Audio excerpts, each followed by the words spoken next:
કચ્છના નખત્રાણા તાલુકાની દેવપર યક્ષ પ્રાથમિક શાળામાં એક અત્યંત ચોંકાવનારી ઘટના સામે આવી છે। શાળામાં અભ્યાસ કરતા હિન્દુ વિદ્યાર્થીઓ પાસે અન્ય ધર્મના વિદ્યાર્થીઓએ બળજબરીપૂર્વક નમાઝ પઢાવી હોવાનો ગંભીર આક્ષેપ લાગ્યો છે।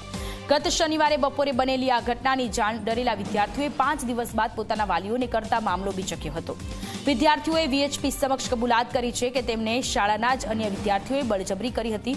શાળાના પ્રિન્સિપાલ સુરેશ પટેલે આ બાબતે અજાણ હોવાનું જણાવી લૂલો બચાવ કર્યો, જેના પગલે હિન્દુ સંગઠનોમાં ભારે રોષ જોવા મળ્યો। હાલમાં જિલ્લા શિક્ષણ અધિકારીએ આ મામલે તપાસના આદેશ આપ્યા અને પોલીસ પણ કાર્યવાહીની તૈયારી કરી રહી છે।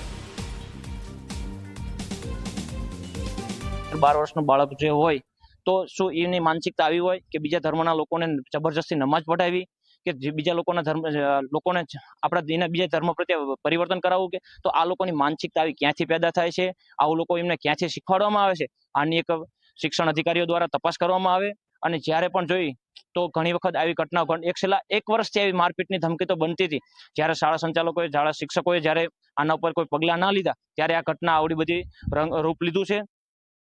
પોતો અહીંયા ભણે છે અને કાલે સાંજે મને એમ વાત કરી હતી કે દાદી મને કે નમાજ પઢાવ્યા હતા મુસલમાનના છોકરાઓએ, એટલે કાલે મને ખબર પડી। એના લીધે હું આજે આવી છું નિશાળમાં અને સાહેબને સ્ટાફ વાળાને બધાને વિનંતી કરું છું કે આવું બીજી વાર ના થવું જોઈએ।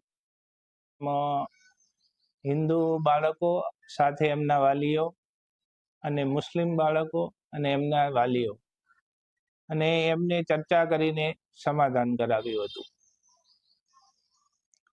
પણ તોય આ પ્રશ્ન હજુ ચાલુ જ છે।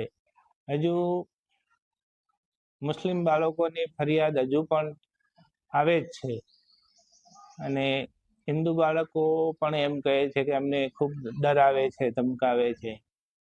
એક મુસ્લિમ સમાજના બાળકોએ 4-5 બાળકોએ હિન્દુ સમાજના જે બાળકોને છે નમાઝ માટેનું એવું કંઈક આગ્રહ કરેલો છે। સાચી માહિતી તો જ્યારે તપાસ અહેવાલ આવશે ત્યારે જ માહિતી મળશે।